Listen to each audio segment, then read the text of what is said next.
back with another episode of the Sitdown here. I'm your host, Ernest, and we got Jordan. And today we got Buffalo Bills tight end, Tre McKitty, man. Welcome to the show. Yeah, what's up, guys? Appreciate you having me. Yes, sir. Yes, sir. Appreciate you hopping on. So I know we're going to get right into it. Another local Pasco County kid.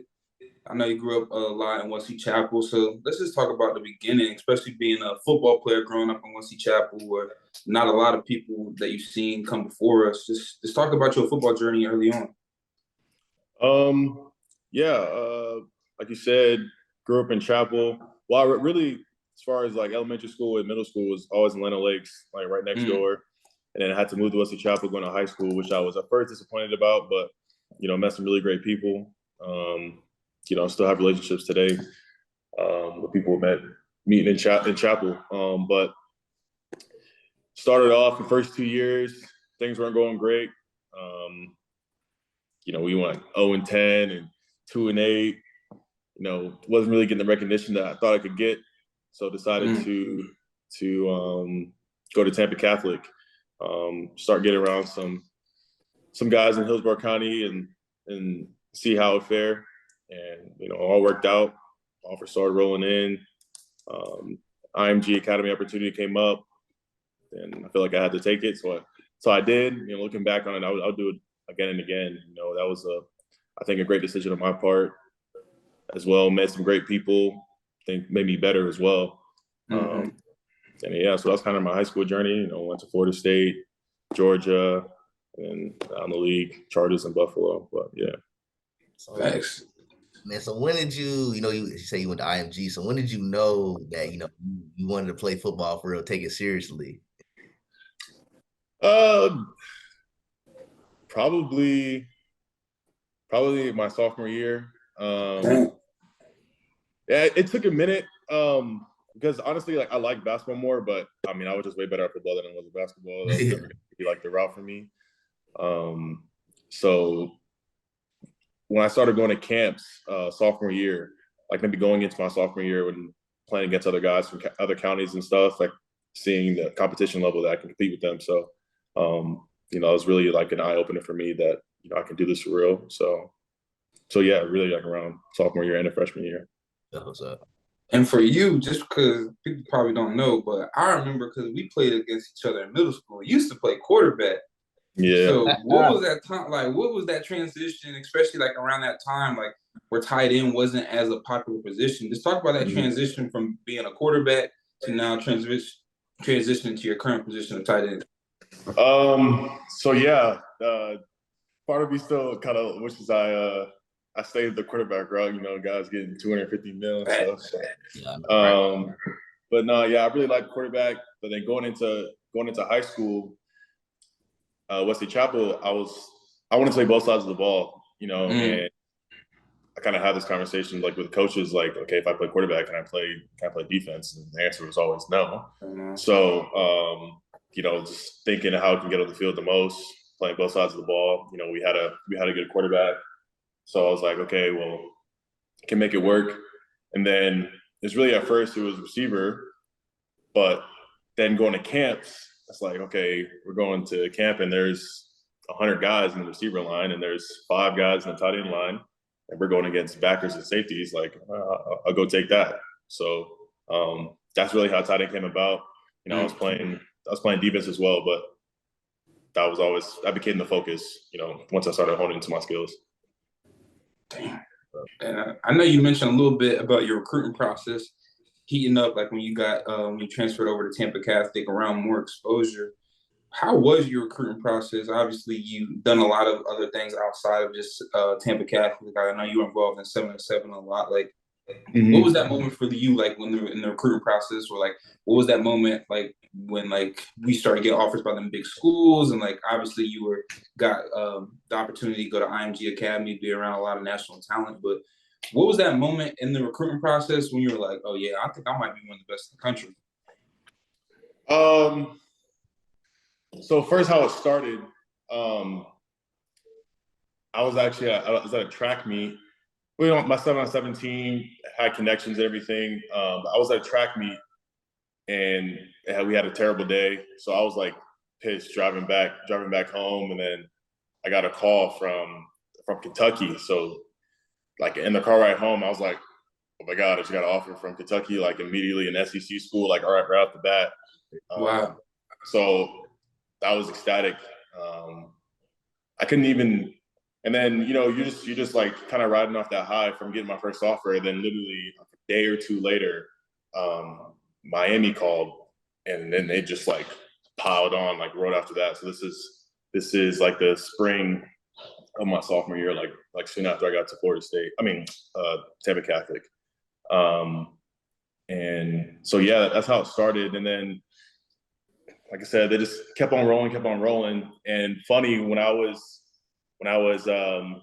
younger, I used to always look at the ESPN like top 300 and stuff like that, and always looking at guys, the guys at the top position. I'll be in class watching the huddles of whoever was like the top guys and stuff. Yeah. And then I'll go to camps and I'll see these guys. I'm like shoot, like I could do this. I'm doing this like with them, like so. So yeah, right around.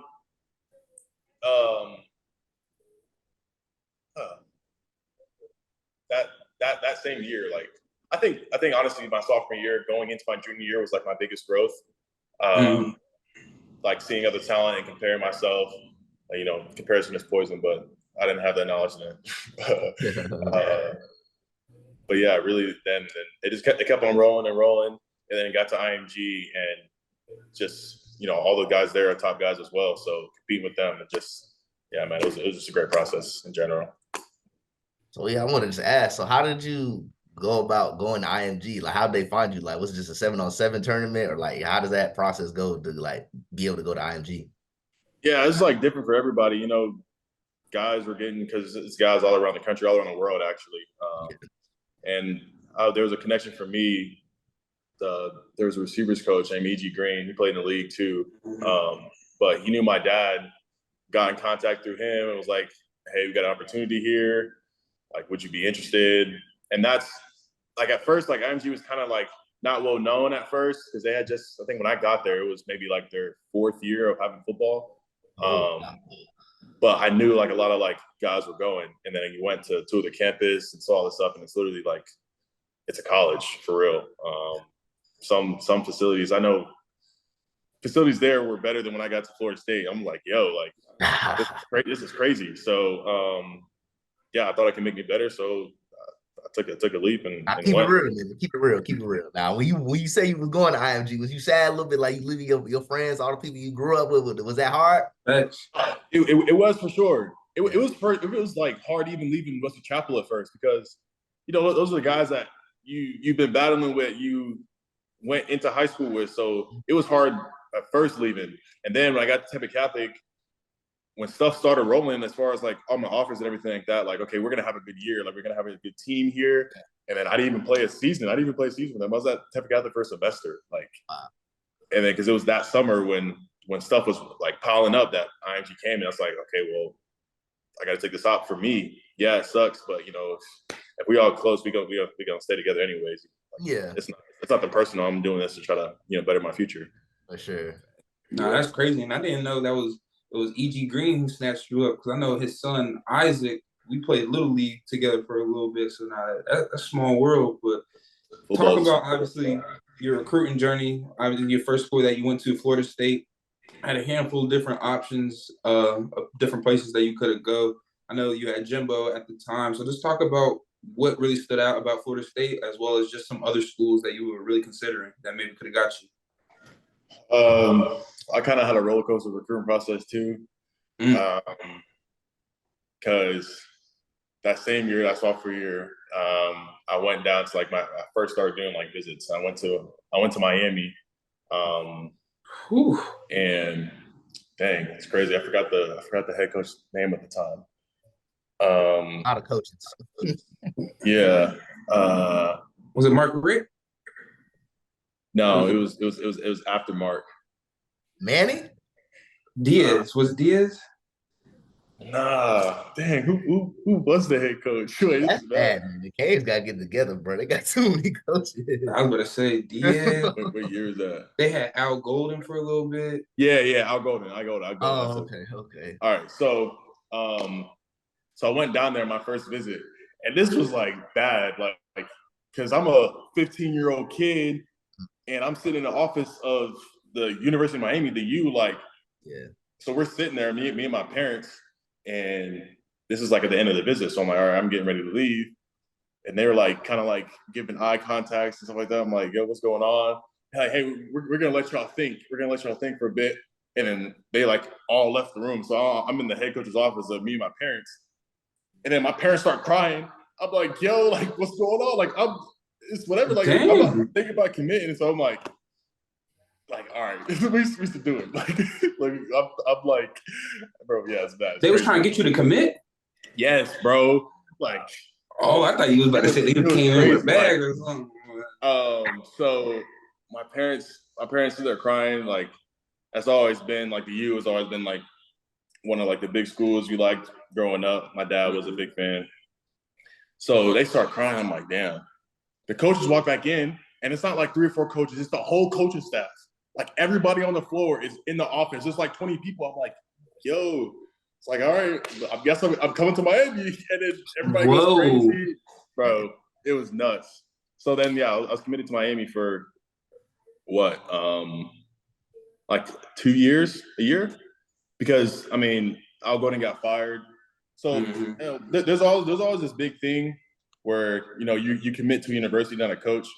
And I don't think that's true, especially as an offensive player, like, because systems, they like you're committing to like also a system, you know, like you can't just go to the school. Like, I'm not gonna just like commit to Georgia Tech and be in a triple option offense. Like, it's not gonna work, right? So yeah, coach got fired. I ended up decommitting, and then I was just like enjoying my recruiting process. I went in my 5 official visits. Well, before that, I went like 3 visits to Oregon, and fell in love with it. The system, especially like how it was in high school. Like, I was mainly like only receiving tight end, so Oregon was like the pinnacle for me. Really enjoyed it, and when I went to the opening, going into my senior year, I committed to Oregon, to Helford. I think that was on TV, wasn't it? Yeah. It was on ESPN. I committed to Helford's staff, and my dad was pissed. Like, me and my dad have a like really tight relationship. Yeah. And, you know, the thought of me going across the country and, you know, him having like to come to my games and just make it hard, but I was like excited about my decision. He was pissed, but I was like, bro, like, this is for me. Like, I think this is the right decision. So I was committed all the way through my senior year. That staff got fired again. Like, I want to say, I still took my visits though, even though I was committed. I still took all 5 of my visits. I think they got fired like maybe mid-season, sometime in that fall or right after the season. So this is like December. And then I flipped like literally 2 weeks before showing up to campus at Florida State. That's crazy. Yeah, Tim Brewster was a tight end coach at Florida State, and Jimbo. I know this sounds crazy, like, damn, bro, you committed to 3 schools, but like I said, like, oh, that's your journey, bro. Yeah, I was about to say, coaching staffs and everything, that it made it difficult. You know, I think my first commitment was I really shouldn't have committed at all. Like, I was just getting into the recruiting process, didn't know how things worked and how coaches try to pressure you into stuff. Not saying they did, but you know, I just felt like they did. They did. Yeah. They did. But you know, they're all still good people. Like, some of the coaches on that staff I still talk to today. So, yeah, 2 weeks before, Tim Brewster, and he was a great tight end coach, and Jimbo. So then I was an early enrollee. I was there in January 2017. One of workouts. Yeah. Into it. But now, backtrack a little bit. Who were them 5 official visits, and what you think was your most experience, or who had the best experience with those visits? So my 5 were Florida State, Oregon, Auburn, Georgia, and Miami.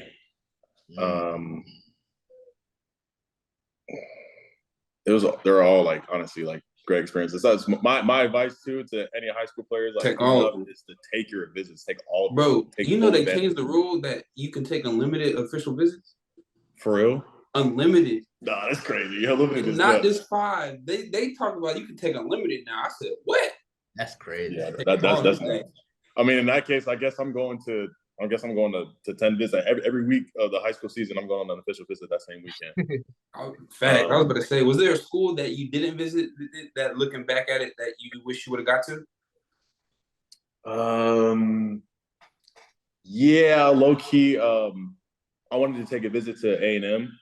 A couple of my guys that played with the IMG were going there, and quarterback, right? Yeah, Kellen Mond and Jermon Obson. He was a receiver. But yeah, I think that would have been a great fit as well. But I think my journey was fine. For the first most memorable, honestly, I had a great experience at all my visits, bro. Like, it was great. Even Florida State was my first one, and usually it's the last one that holds the most weight because like that's your final one. But Florida State was awesome, and they lost their game too that I was at, but it was like a last minute type of thing, and it was still fun after. Like your visit is Tallahassee. It was. Yeah, I'm already know. I still enjoy my time. So, yeah, man, it was good. I can't really pick out which one was like the best. They all had good thing. Auburn had a good staff, and I was really into like the flying thing. So Auburn had like an aviation program that I almost just committed for or went there for that reason. Just the football didn't match up for me, but yeah. So, yes, talk about Florida State, man. I know Jimbo. I know one of my friends, he went to Florida State. He talked about how big of an influence Jimbo Fisher had on his career and his influence of getting to Florida State. So, talk about how he sweetened the deal for you to get to Florida State, man. Really, like, I heard he had to do too much. Like, once he had the home visit, like, because we had to do like separate visits because I was at IMG, so he would go see my people, and he came up to IMG. So really from then, like, I don't know, like in my head, you just always hear him talking ball. It made so much sense to me. And then like later, like getting on campus, it was like that. First off, his aura is crazy. Like, yeah, he's like the president walking around on campus. And then he really is like a guru. Like, I learned from that staff in general, I learned so much ball. And like, you learn different stuff from each coach, going through my journey. But I would say like the basis of my football IQ, my football knowledge comes from my freshman year of college, bro. Like, that staff between Tim Brewster and Jimbo Fisher, like just learning everything, how to read defenses, how to read fronts, why calling certain plays and in certain situations. Like, it was a great. I'm really, really glad I went there just for that. And I went through a lot of different coaches and staffs in college as well. And but I'm glad I had that one. Yeah, the whole journey was good though, man. And it was like, it sucked to see him leave that next year. Yeah. But now to piggyback on that, I go to FAMU, so I've been to Florida State games. I kind of like Florida State, man. I ain't gonna lie, Dope Campbell be lit, bro. Kind of like him. So your favorite in-game experience at Florida State?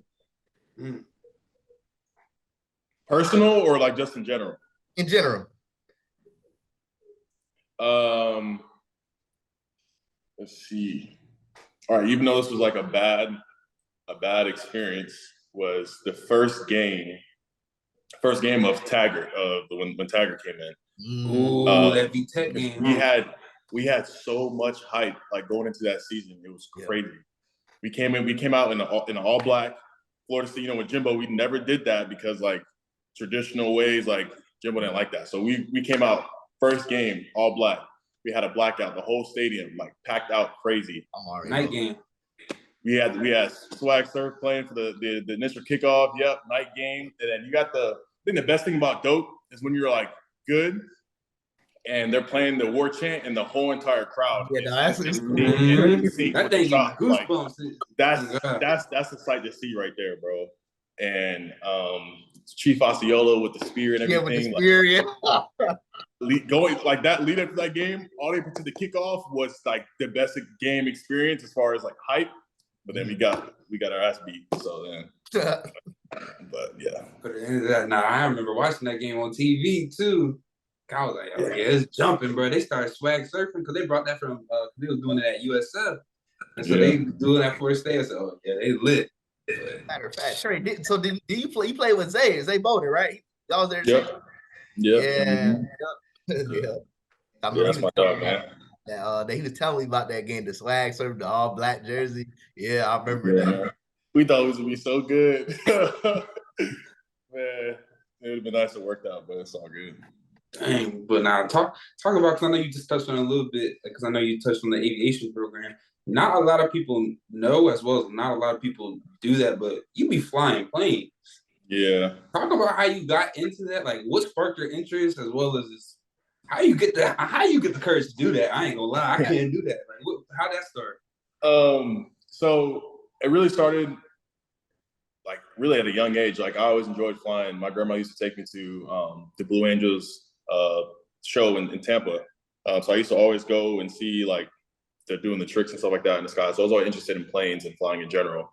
And then going into high school, when I started getting offers and stuff like that, me and my dad were starting to have a sit down of like what would be the best route, as far as, curriculum, like football doesn't work out. And my uncle was a pilot as well. My uncle flies for Walmart. So even though it's like a great career path. So that's something I thought about heavily.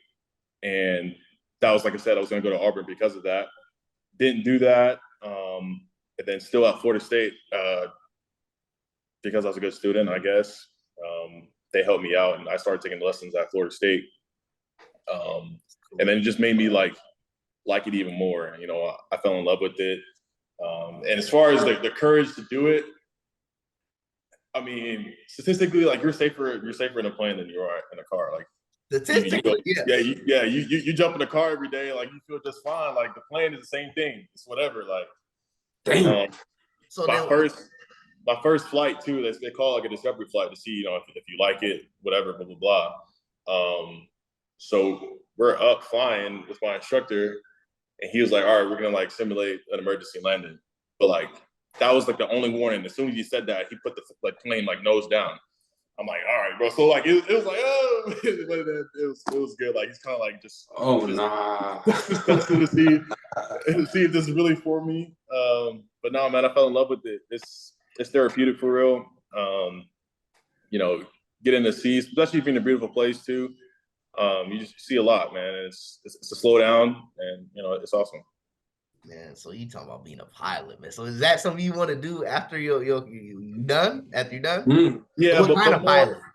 But more of like, hopefully football works out, in the way I want it to. So yeah, I don't have to do it, but I want to fly regardless, as far as, like have my own plane and, take little trips and stuff like that. But that's the goal. I'm going to want to fly regardless, whether it's just for career or just for fun, leisure.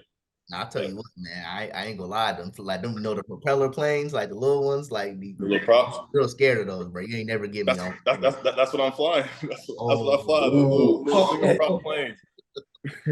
No, bro, I need that 737, bro. Them big fine, bro. No, I don't. Man, they get issued just as well. Now, have you ever flew? It's just something mental when you see the propeller, man. I feel like anything could just pop the propeller, man. You only got one of them too. Exactly. That's crazy. Have you ever been in a position like where I don't even know like the rules behind it, but you ever flew in a plane by yourself with no one else in it? Yeah. So that's part of like the testing as well. You got to take like a solo. So at first, your first solo is just like we call them touch and goes, where you take off, go around, and land at the airport. Just do it, practice landings, and then the instructor would get out, and then you do the same thing by yourself, but that's like it's only right at the airport, so you're not going anywhere far. But then you graduate to a solo cross country, which is anything after 50 nautical miles. So I did mine when I was in California, so I flew from like Orange County to San Diego and then back by myself. So that was a time where, like, you know, your confidence really grows, though, because once you do it, it's scary at first because, like, okay, now if something goes wrong, like, it's me that's got to solve this. I don't have an instructor here to help me. So luckily everything went smooth. I'm still here today. Hey, bro, hey, your hands were sweating, bro, on the wheel. Your boy, sweating. No, yeah, they were for sure at first, but then once you get into it, it's like, okay, because, like, I mean, they train you right for it. Most of the time, like, he's in there with me. He's trying to not be there as much as possible. Like, he's just there as a safety net. And I'm doing everything. I'm handling the comms and all that stuff. So it was really okay when it was eventually time to get there. But, you know, you have those initial nerves, of course. But yeah, for sure. I ain't gonna lie.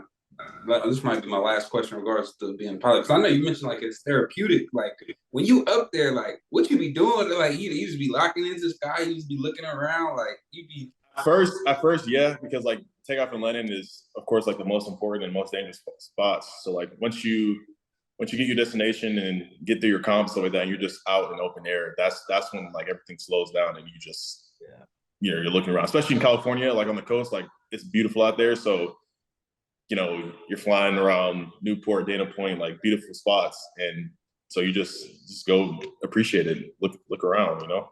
But, yeah. You ever see anything while you was up there? I'm a little bit conspiracy guy. I know pilots be seeing stuff up there. I'm just asking you. I don't go high enough to see any of the crazy stuff. I mean, I'm a little conspiracy theorist as well, but no, I ain't seen nothing crazy. You have any pilots you know heard about seeing something, or? Nothing for real. Like, dang, never mind. It's more of just jokes and conversations, but yeah. Now pivot back to football, man. So you went to FSU, graduated from FSU, and then you went as a grad to Georgia, man. So talk about the decision to leave Florida and why Georgia. You ultimately ended up at Georgia. So yeah, I was really liking my career too at Florida State. I was going into my 4th year. Like you said, I had just graduated, so I mean, I kind of had the option, but there was another coaching change. So every year I had a different offensive coordinator. Like, my first year was Jimbo, then Jimbo left. Then we had Taggart, and we had Walt Bell was the offensive coordinator my sophomore year, and then he got fired.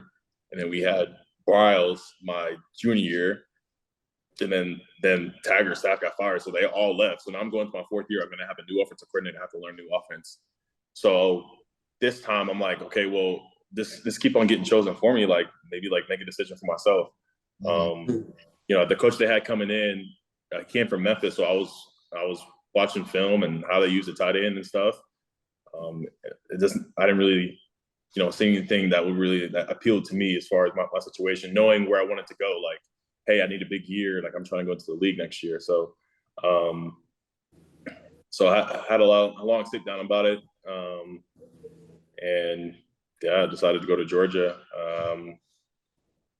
I also coming out of high school, like, I had a great experience there as well, as far as, like, my visits and everything. But it wasn't the right timing. And yeah, for my grad year, just thought that would be the best. I mean, here I am today. I had a relationship with the tight end coach there. He was recruiting me when he was at Miami in high school as well. So we, you know, had a good relationship.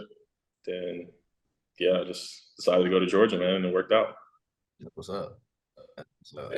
And I know with your time at Georgia, how was it playing for Kirby and playing for a program like Georgia and seeing obviously where they are now?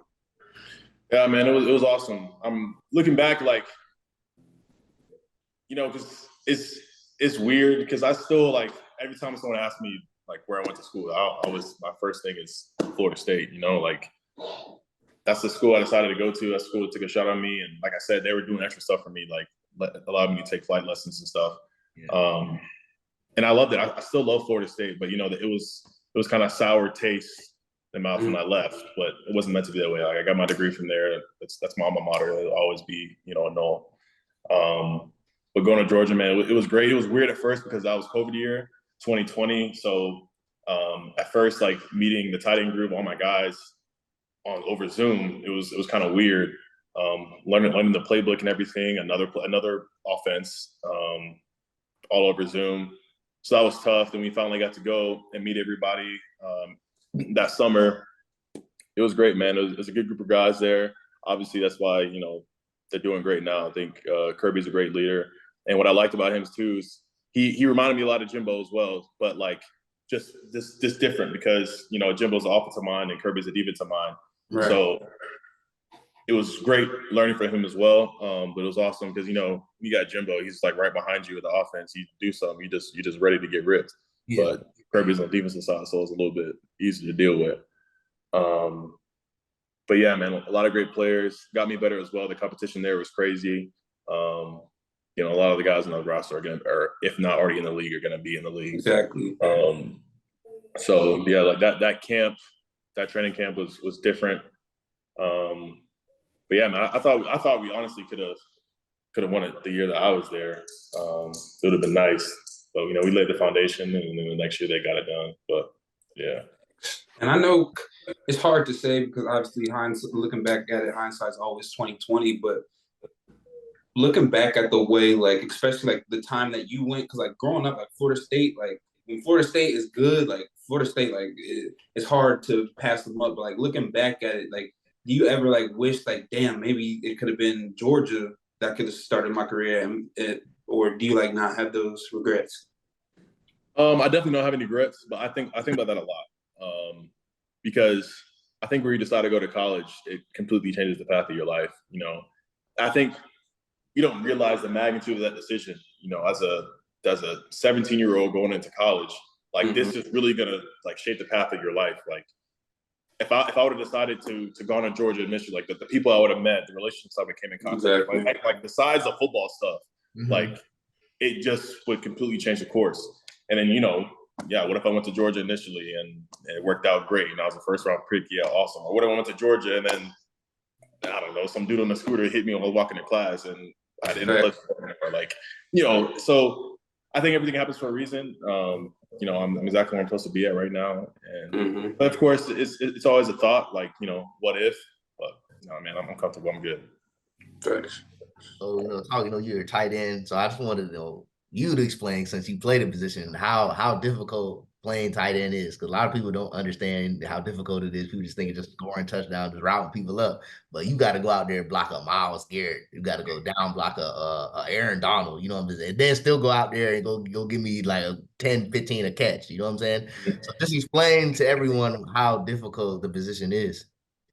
Yeah, for sure. I think, you know, a lot of people who are not like really like into football don't even think about tight ends for real.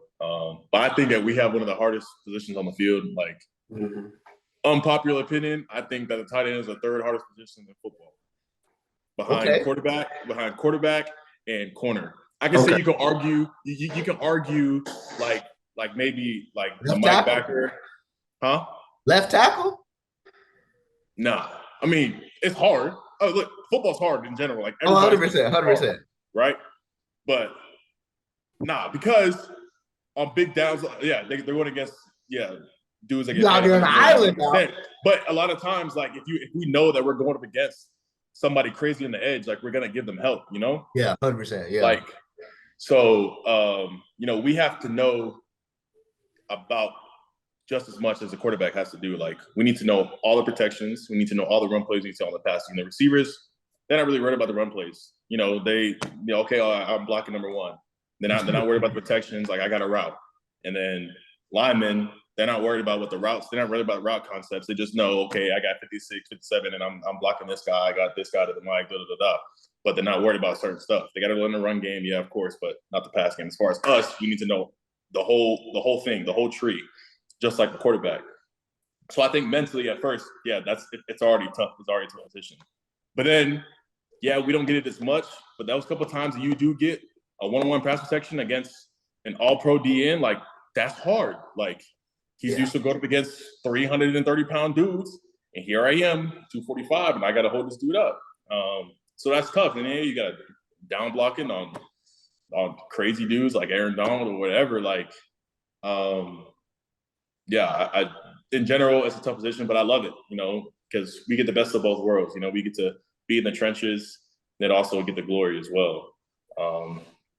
Honestly, because you mentioned his name, this was like one of like the hot moments for me in my career. We played. This is 2 years ago, a year ago, 2022. We're playing Cleveland when I'm in LA, and so I'm going against Miles like the entire game. As far as like, I was a big run game, and yeah, I was going against the whole time, and I was holding my own. Like, I guess this is one of the best dudes in the league right here. And the big thing is after the game, you know, everybody's like, you know, dapping up after the game, whatever. Like, he came and found me and said, "Hey, bro, like good stuff, like you held your own to it, like good shit." And I was like, but that was like, oh, appreciate it. Like that was like a big moment for me, man, because that whole week I'm stressing, like, all right, I got Myles Garrett this week, like I gotta do my job. But yeah, man, it was awesome. That's what's up, bro.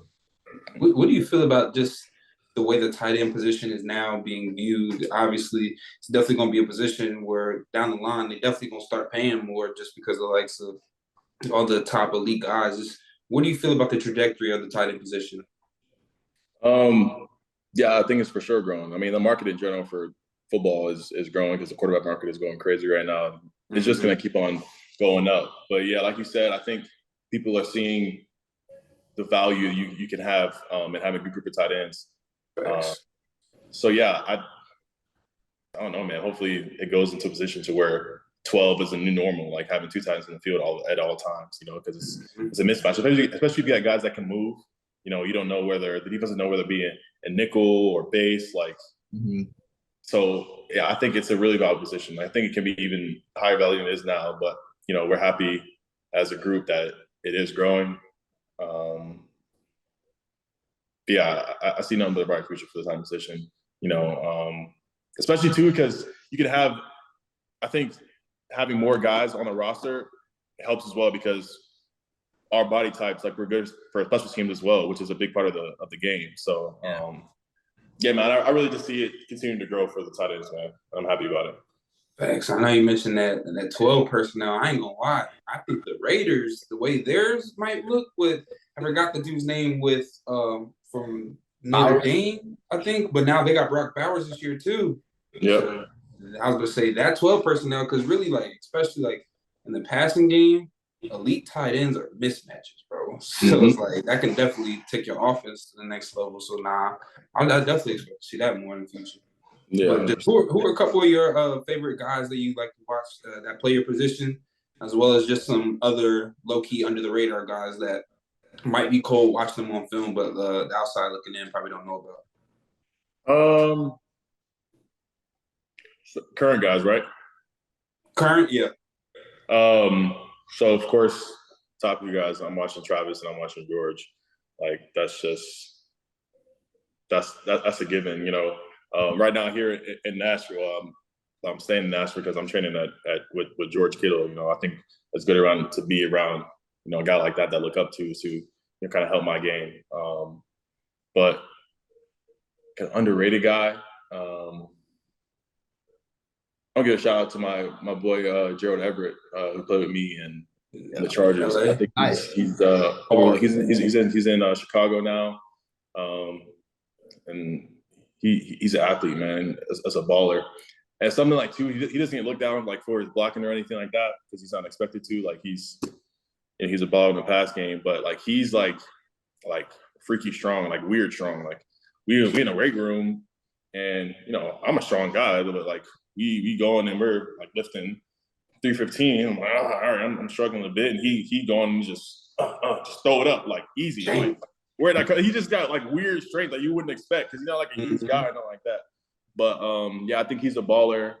And I don't know his name. The tight end from the Titans, 85. I think it's like a long name too. I definitely don't know how to say it. I know who you're talking about. Yeah, I don't want to say it wrong either. But I think he's a pretty good player as well.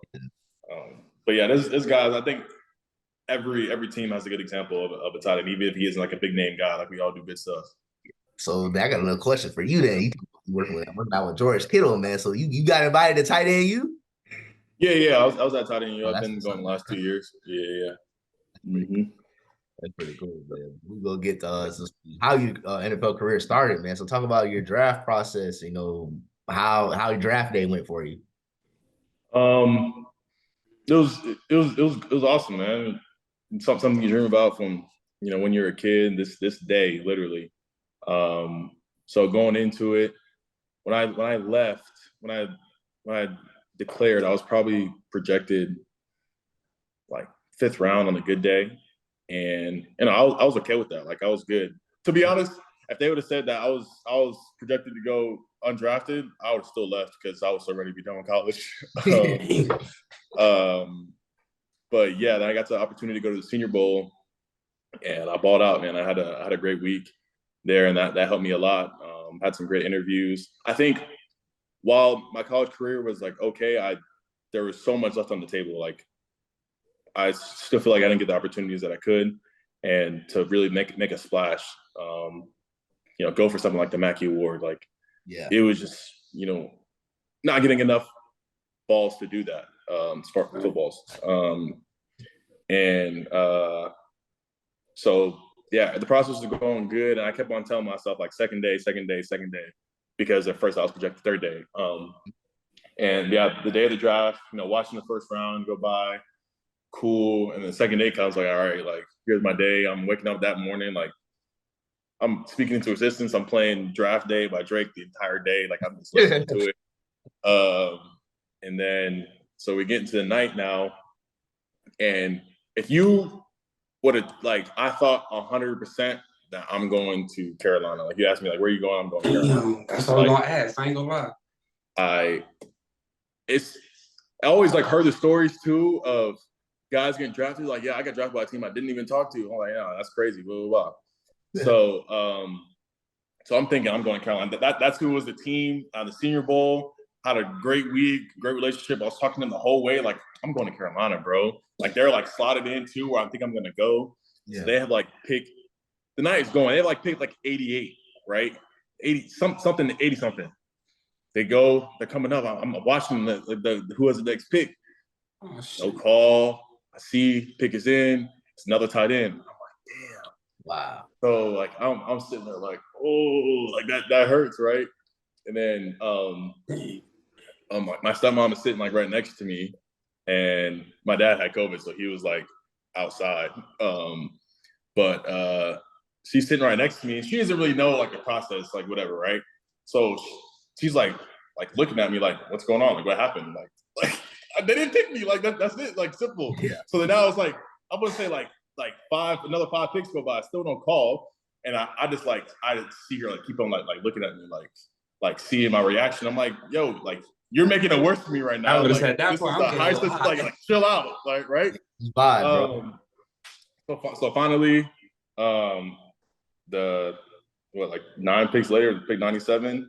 I get a call from an LA number, and it's the Chargers. Tom Telesco on the line, and it was weird because, like I said, I did not talk to the Chargers like at all. I think I had one interview with them at the Senior Bowl, but you have that with every team, so it wasn't anything special. Like you go and you talk to like all 32 teams, and that was my only time talking to them.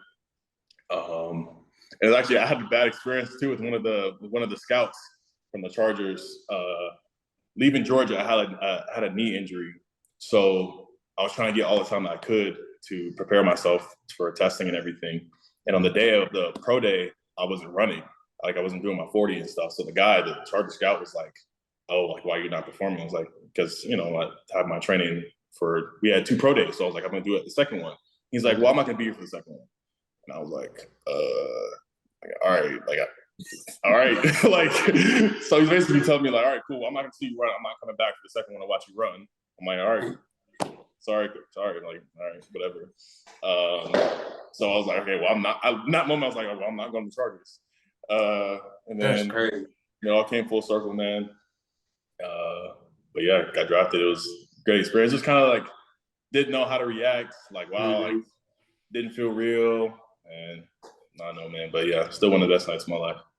Facts. And then at that point, obviously, lifelong dream comes true. But just on the mental side of it, how hard was that rookie year for you mentally? Because it's probably so much stuff that people don't realize that really goes on. So now you're moving across the country. You got to get a crib. You still got to be in a position where you're getting to know your team, learning the playbook, learning the offense, still perfecting your craft in order to do successful things in your now job. Just talk about the mental part of that rookie year, because I hear a lot of stories about people hitting that rookie wall. Just how was that rookie year for you mentally? It was tough in the beginning for sure. I think because that's your rookie year, your rookie like process between like pre-draft and your year is the longest year ever because you declare and you have training, but then I had the Senior Bowl, and then you're just doing all this stuff to prepare for the draft the entire time. And once you get drafted, you go into rookie minicamp, OTAs, and you got you don't have that much time off for summer break because you're the rookie, so you have to leave late, come back early, and then you have the whole football season. So that year is very long. So I definitely see how that wall comes into play. But it was tough for me because, like I said, I was still dealing with that knee. Like I had a simple knee surgery, but it turned out bad. My left quad had atrophied terrible. It was like half the size of my right leg. So I was rehabbing heavy going to that year. Pain, couldn't perform the way I wanted to. Like things were just not going the right way. Like I was like, oh, I'm the third round draft pick. Like I'm supposed to do this and that and that. And that was tough, just getting over that mental part. So even the beginning of the season, like I was sidelining. I wasn't ready to play, like honestly. And finally that came in, started playing like week 5, week 6. And it really was going well. I think as far as like personally how I was playing, it was going good. And as far as the rookie wall and everything, I think the rookie class that I came with, we really tight. Like we'd go out to eat all the time. We'd hang out at each other's house. I think that helps a lot. Just the guys that are around you going through the same thing, being together, helps a lot. But yeah, I think that was just the biggest hurdle, like the injury, and it being a long year mentally to work through. But it all worked out. Enjoyed it, and then you like look back and say, I know I'm really living my dreams and doing this for a job. So it was not. You came in with Herbert? No, he was the year before me. Year before you, got you. Just talk about what's it like playing with an elite guy like that. Like talk about just some of those moments that you either had with practice on the field, just playing with an elite guy, quarterback like Justin Herbert. Yeah, it was great experience. He's a good dude, man. And we had a lot of good experiences off the field. Golfing, fishing, and he's a real like goofy guy too, which is funny. You don't really see that in the media, but yeah, he's a goofy dude, and obviously a great player. And you see it like growing too. Because when I first got there, it was really like after he just had like a great rookie year, kind of seeing things fall on the line for him. And you see it every day with this work ethic. And stuff like that is contagious. You see a guy, the leader of your team working that way. You want to do the same thing. Be around him as much as you can. But yeah, man, he's a baller. He's a competitor. That's the thing too. That competitiveness kind of runs all the time. We had a ping pong table in the locker room, and he loses a game or two, and he's pissed, which is like you love to see that shit. Like you want a competitor with you at all times. I know I'm the same way. Like if I'm playing Warzone and I keep on losing, or if I keep on down, I'm not getting the kills I know I should get, I'm gonna be pissed. Like even though it's a video game, I'm gonna be mad. Like that might ruin the rest of my night. I could have a bad day of practice, come home and you ball on the video game, and I'm happy. I can have a great day. I can have a great day at practice and come home and play terrible at the game, and I'm pissed like my whole night through. So yeah, trying to correlate the two, but yeah. I feel you 100%, bro. Play for the Chargers, man. Then you now play for the Buffalo Bills. So all the way across the country. And you talking about how you love California, the plains and all that. So what's it like? Two-parter. So what's it like in Buffalo so far? And what are your first impressions of your new QB, Josh Allen? Yeah, man, it's different. It's definitely a lifestyle change. It's funny too because we would always like make jokes like not to talk bad about Buffalo. It's my city now, but we used to say we paying all these taxes in California, but it's okay because, you know, we got the beach and everything like that. But imagine guys like in Buffalo who are paying the same taxes, but they don't have no beach, they don't have no great weather, and hey, you got the Niagara Falls, bro. Yeah, but once you do that a couple of times, that's the dude. That's the first thing I did when I got there. I'm going, all right, I'm going to Niagara. All right, cool. And then at that point, you can only go so many times. Yeah. So yeah, man, it's definitely different. But because like there's less to do in the city, like the guys are a lot closer. You know, like we do a lot of things together, like team activities, which is dope. That's what really got me back into the game. Honestly, like I stopped playing video games like for a while. Like I wasn't touching the game at all. But got to Buffalo, there's nothing else to do. Stay out of trouble. Get on the game with your guys. Like so, we all play the game, hang out, go out to eat. You know, so I like that as well. Like it's a really close group out there because that's all we got each other for real. Mm-hmm. So I like that aspect. And then Josh Allen too, man. Yeah, freak. He's an athlete, bro. Like I didn't, you know, before, you know, you always see like the highlights, people talking like, but nah, like he really makes some freaky plays, does some crazy things. I'm like, he really could be a tight end too, for real. Like he's huge, strong.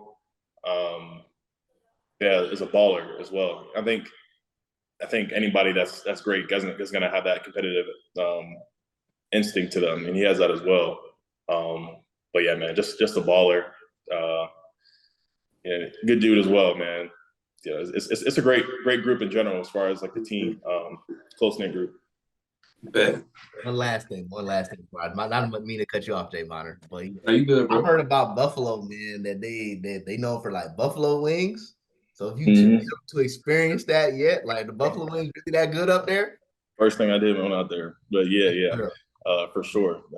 They got some good food, so that's a plus. You know, they got a lot of good restaurants that, you know, you might have to go through a few because there ain't that many, but you know. The ones you do keep on going back to, it's fire. So you do go to Buffalo for a game or something like that, definitely go get some food, get some grub. Bet. So I know this is my last question before we get into rapid fire. I'm gonna let Aaron have his moment, but just in regards to like the process of you being drafted and going to LA versus now like your process of now being from LA going to Buffalo, what's the process of getting acclimated and how long does it take you to get fully situated in a new city? I mean, not long because like it's you have to do it. It's more not just like a choice of when I can settle in. Like you have to get settled in. I think the biggest thing is come up with a routine as well. And once you do that, if you had a routine before, like keeping with it, carrying it over, it helps a lot. That was something that actually George Kittle, like my rookie year, we had joint practices with the 49ers. So first thing I went and asked him, I was like, yo, if you could give advice for a rookie, like what would be the first thing? And he said, before anything else, it's a routine. And that helped me so much because still today, like I make sure I have, even now in the off season when I'm just training, like I have a routine. I'm doing the same thing every day to kind of get my body ready. I think guys that stay in the league a long time, they do that as well. So having a routine, getting acclimated is the biggest thing. Nah, I ain't gonna lie. And so I know we about to get into a little rapid fire segment before we let you go. Just gonna ask you a whole bunch of just questions that we got for you, and then however you interpret it, just want to hear your answers that you come up with. Let me know when you're ready. Yeah, I'm ready to go. I bet. So first one, you get 5 jerseys to have in your man cave, and it can be from any sport. It can be from college, high school. Like I said, pro, any sport, football, baseball, basketball. I need to know what 5 jerseys you taking. I need to know the person. And I need to know what jersey combination it is. Like, for example, if you say LeBron James, I need to know if it's his LA one, his Cleveland one, his Miami Heat one, and I need to know the color.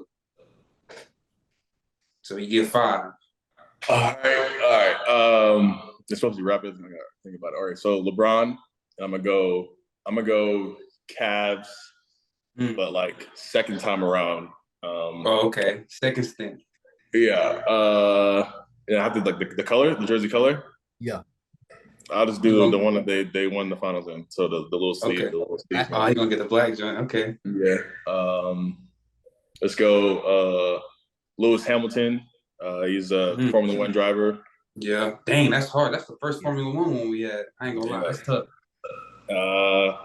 I guess. I'll just do his. I was gonna say we don't need a color for him. Yeah, Mercedes. Yeah, all right, cool. And then I'm gonna go Messi, and I'm gonna go his. I'm gonna go Barcelona. And you could go Argentina too. I could go Argentina, but I'm not getting to Barcelona. Okay, you gonna get that Barca? I just went to actually.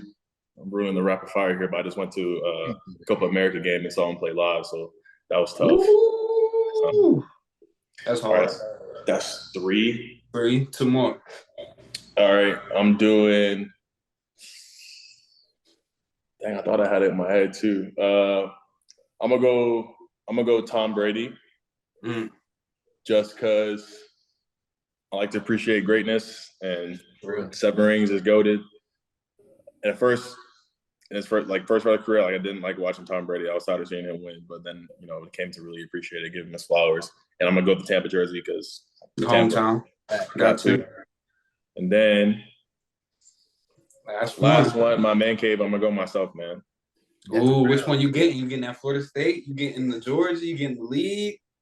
Which one we getting? I'm gonna have to go to Florida State. I'm gonna have to go 6 at Florida State. Ooh. Yeah. Tough. I ain't gonna lie, that's hard. All right, so now next one. If you could pick any movie or TV show and star in it, what would it be and what character would you replace? Movie or show? Mm-hmm. Django. And I'm taking Jamie Foxx's character. Damn. I ain't gonna lie. Shoot. I like that. I respect it. Yeah. I respect it. Bet. All right, so now this one might really hit home. Now you're in Buffalo.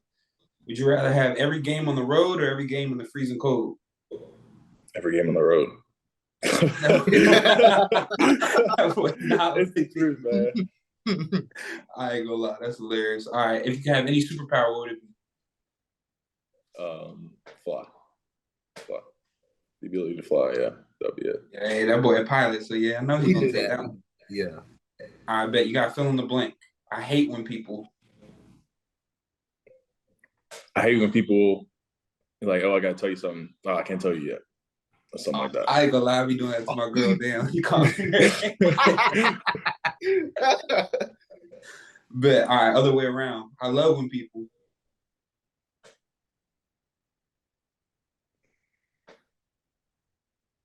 in general, or like a girl or something. Just people in general. Just people. Yeah, just fill in the blank. I love when people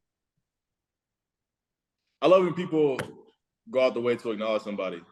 So I really should have said like something that really like pisses me off. It's like if you're walking in the hallway with somebody, I think it's like a Southern hospitality thing. But if you're like walking in the hallway and it's just you and another person, like just acknowledge, like give me a head nod or smile. I'm gonna give you one. Like for you to just like keep your head down and keep on walking, I think that pisses me off like so much. Like, just give me a nod. I'm not trying to have a conversation. Just give me a nod and keep it going. Like, I ain't gonna lie. Same. I ain't gonna lie. But all right, so now this one, not really for sure since don't answer, but what you think you would have did in high school with NIL? Like what do you mean? Like going like in the recruiting process, like going back like in the high school and then going to try to pick a college, like what you think the type of numbers you would have been touching in NIL? I don't know. The numbers is crazy now. Crazy. I don't know. My freshman class going to Florida State was elite. I think we all got to get broken off. Like some. I'm thinking 7s type. Because the money getting paid now is stupid. Like crazy. I don't know. They just made it legal in Florida too for that NIL for high schoolers. Yeah, for high school, but that's crazy. That's crazy. I'm going wherever you give me the most. A bit. All right. So now next one. If you could have anybody follow you back on social media on Instagram, who would it be? You can take this a lot of places with this one. You can take it a lot of places. Use you up, bro. Be smart though. Don't hate those. Yeah, so I can't. Still, I'm being smart. I can't say any females. Okay, let's go. It's LeBron, Drake, or Lewis Hamilton. One of the three. Oh, yeah, that's hard. If you could be sponsored or endorsed by any company, who would it be?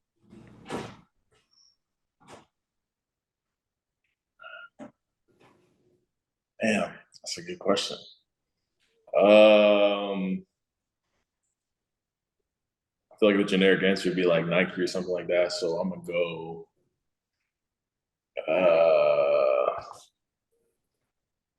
I don't know. I'm gonna go like Lulu or Aloe, something like that. I'm wearing Lulu right now, something like that. All right, we got three more. Ern. All right, so this one a tricky one. If you could be stranded on an island with one fictional character, who you picking to come along with you? One fictional character.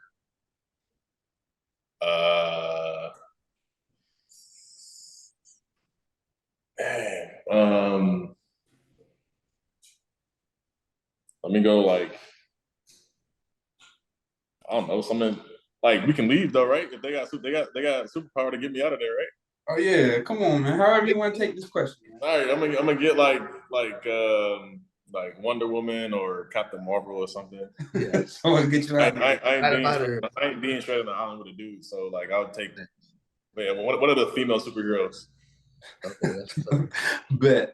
All right, so I know you say you back on the game now. What's your favorite video game of all time? All time, I'm gonna go GTA or GTA. Yeah, I'll go GTA.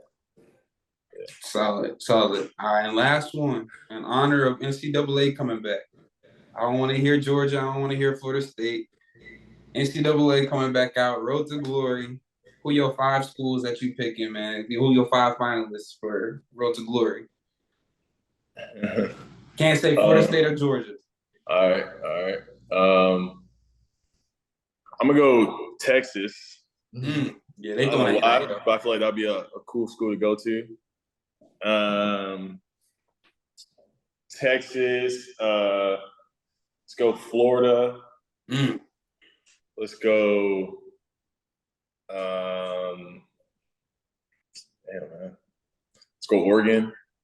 Can't pick Florida State and Georgia, so go Miami and last one. Who get that last slot? We go like Michigan. That's all. Yeah, Michigan. Hey, that's a solid 5, Ern. I ain't gonna lie. That's a solid 5. I like it. Yes, sir. That was the last rapid fire question. I know Ern gonna take us home. Yeah, man. Before we get you up out of here, man, just the last question. So, any current or former teammates you think would be great for our show? You said current or former? Mm-hmm.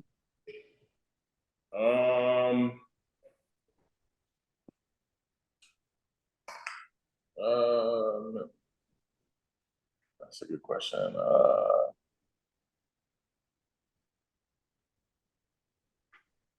I can't lie, that might take me a second. Current or former teammate? Just gonna help you out a little bit. I know your new teammate now. I don't know if you played with him at IMG, KJ Hamlin. There you go. That's one I know we in the works of getting him. Right there. Yeah, there you go. Yeah. Were you with KJ at IMG? Yep, that's my boy, man. Yeah, we were roommates at IMG.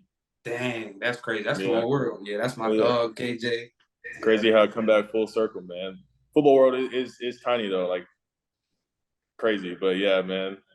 A lot of guys that went to high school with are in the league now, but this is the first time I paired up with one of my homeboys, man. So it's cool. That's really cool. That's what's up, man. KJ would be a good option for sure. For sure. We're going to try and make it happen, man. But, we're get out of here, man. Major salute to, Tre McKitty for joining the show, man. Yes, sir. Appreciate you hopping on, bro. Yeah, appreciate y'all, man. And I'm glad what y'all doing here, too. This is dope, man. Thanks, dog. Hey, man, episode, everybody. Like, comment, subscribe. Dang.